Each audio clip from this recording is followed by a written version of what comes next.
Good morning, good evening, good afternoon. Janie here. We are reading the Bible. I think we are on part 8, and we are actually reading Numbers. So we just finished Leviticus, and Numbers is once again written by Moses. So in this chapter, Moses actually organizes all the tribes of Israel, and he prepares them for war. About 603 and 550 people, all men, of course. We all know that the Levites are actually in charge of everything holy. They're in charge of the tabernacle, they're in charge of the covenant, and everything else. So they stand guard, they protect the covenant, they stand guard, they protect the tabernacle, but the Levites themselves do not go into war. And there's many other tribes that go to war, so they don't need to do that. They're holy, they should serve and be holy, and their descendants generation after generation. Since 2 of Aaron's sons died in the presence of the Lord because of the burning of the wrong kind of fire at the altar, only 2 priests remained. So Aaron had 2 other children. So they must continue the priesthood. They must find someone else to replace the sons that were burnt.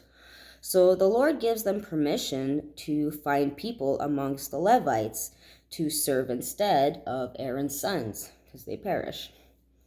So they look for someone else. The Lord speaks to Moses again to assign duties for the clans, such as who moves the tabernacle, what cloth is used, and so forth. The priests once again setting the people free of their sins with their many rituals, prayers to God. So the Levites are very important, and they're very holy, and without them, the people might not be forgiven of their sins. So this is why they should not go into battle. The Lord was, as you can imagine, big on keeping purity in his camp. If someone sins against someone else, they must pay restitution, plus 20% back to the person. If they are dead, they must pay to their relatives. If no relatives, then to God as a sacrificial lamb. The blood in exchange purifying the soul of the person.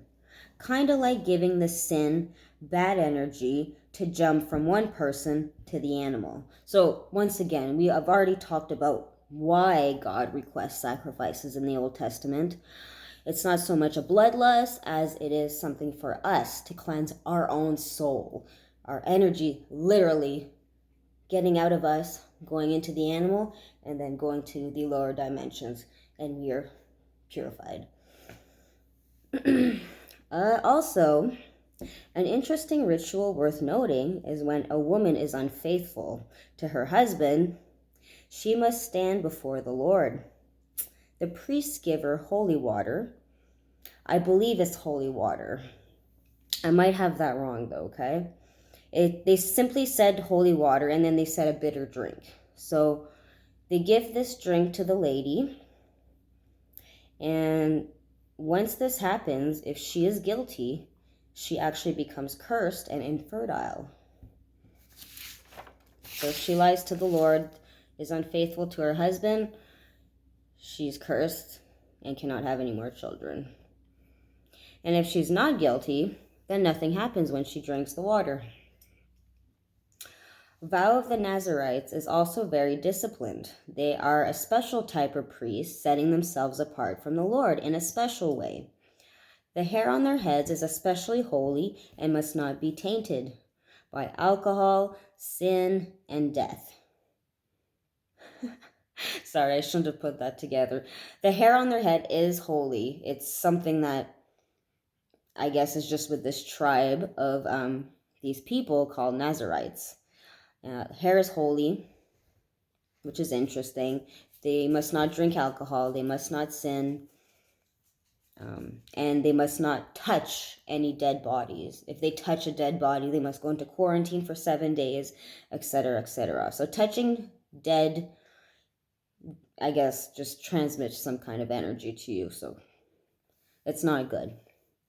At the end of the vow of separation, as Nazarites, they must shave their head and offer it to the Lord along with the lamb. So they offer their head of hair, and that's why the head of hair must stay holy. Yeah, that's very interesting. Each of the leaders of the tribes present their offerings to the Lord: gold, food, grains, etc. Even if in these times the Lord still spoke to Moses from the Ark of the Covenant. So it seems instead of demanding the firstborns of Israel, God reserves the Levites for himself in the place of the firstborn sons. The Levites are the substitute as priests and all dedicating their life to purification ceremonies and sacrifices for the greater good, stopping plagues, and so forth. The Lord instructs Moses, "This is the rule the Levites must follow. They must begin serving in the tabernacle at age 25 until retirement at age 50. After retirement, they may assist their fellow Levites by serving as guards at the tabernacle, but they may not officiate in the service. Once they retire, they can't officiate. This is how you must assign duties to the Levites. Once again, for the second time Passover is celebrated at twilight, April 14th. Rest, make this day holy. The Lord always requests that the people be ceremonially clean for him. Before they enter the tabernacle, they must not have any disease, any discharge. Even the women, they can't be menstruating, as they are unclean.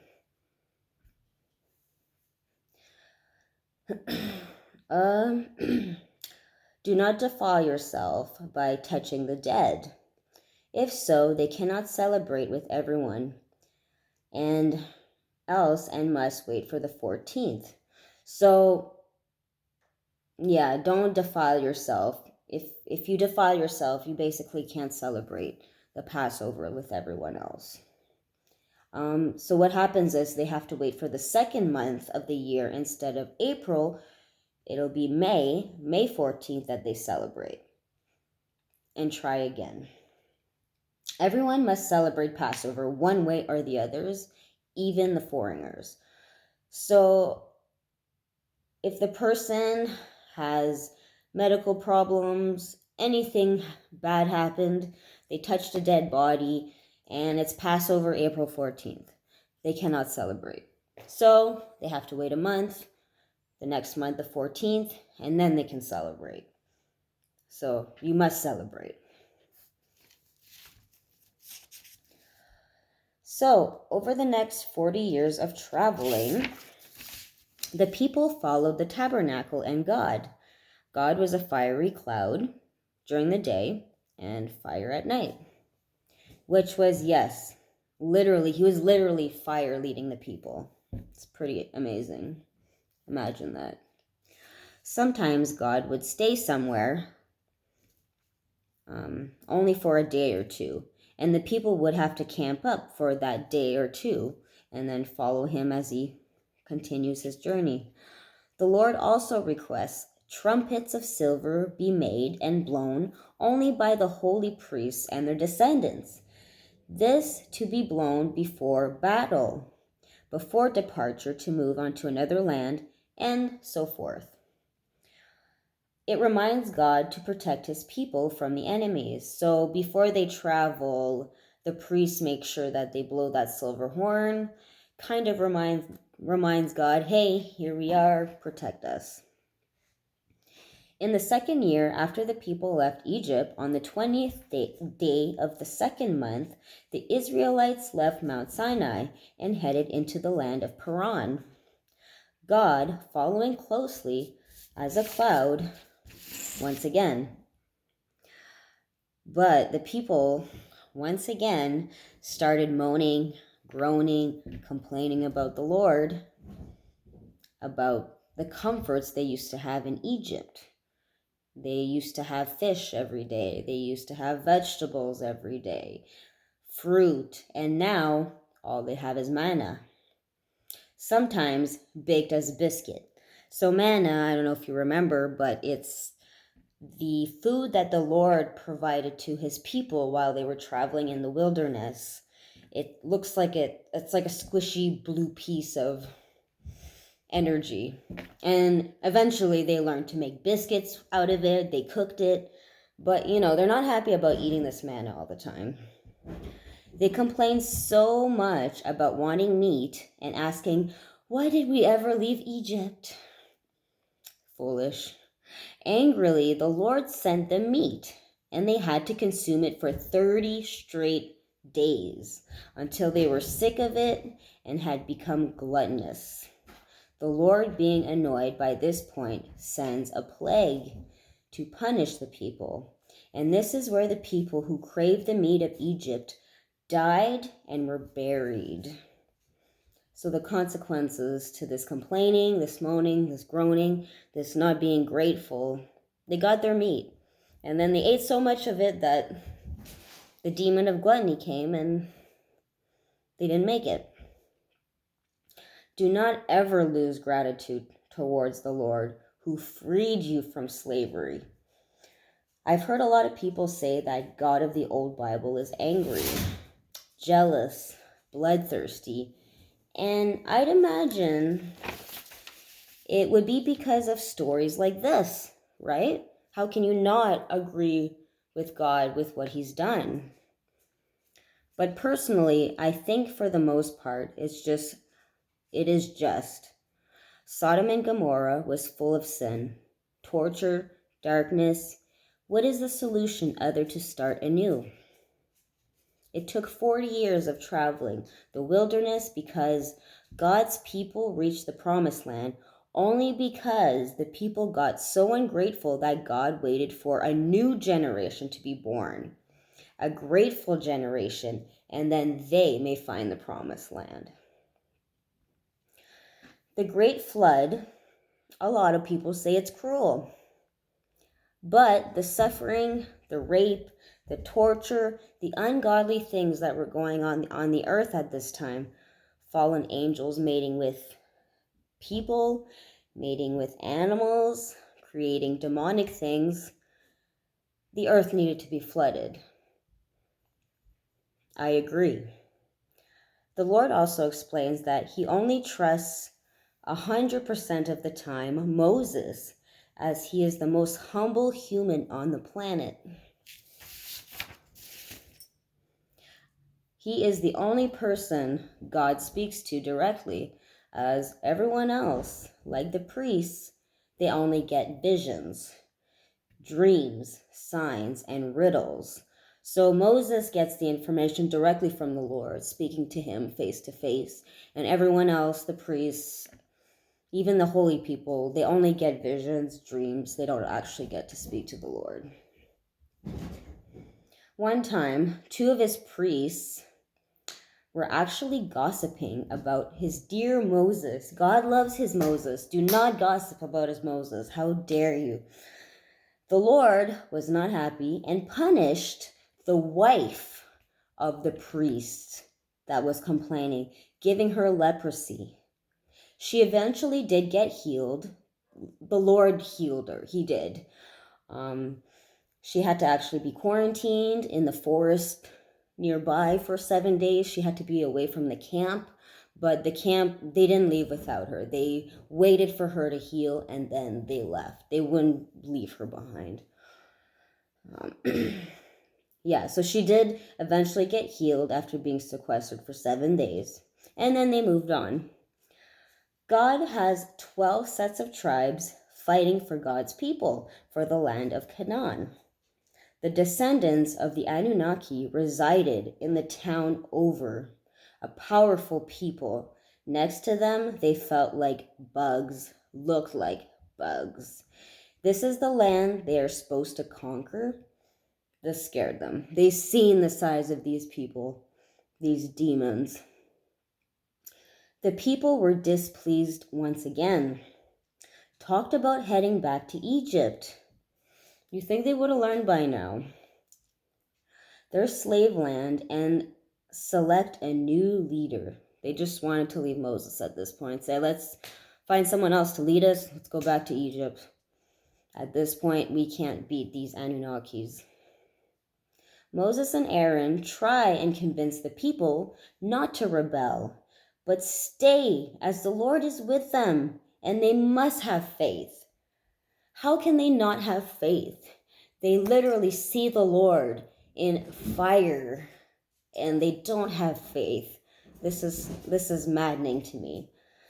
Imagine that. We have faith. I have faith, and I haven't even, maybe I have seen the Lord, but Moses can talk to him face to face. How can they deny that he is not with them? So, another time, the people turn to Moses.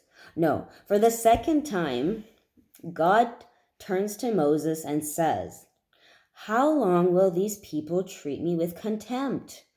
Will they never believe me? Even after all the miraculous signs I have done among them, I will disown them and destroy them with a plague. I will make them into a greater nation than they are. Wait for the generation to die off. Get a new grateful generation," was his plan. Again. Moses once again intercedes, pleads with the Lord to spare the people. He does, but at a cost. None of the unbelievers will make it to the promised land. Moral of the story is, do not murmur and complain about the Lord, but rather express what is going on in your life to God. Come to him as a child would come to a father. Don't complain. Complaining gives Satan grounds for penetrating your life, and it pushes you further from God. Be grateful to Jesus Christ. Amen. Don't go to the people to gossip. Go to God. And yeah, that's my video for today. I will see you in our next chapter.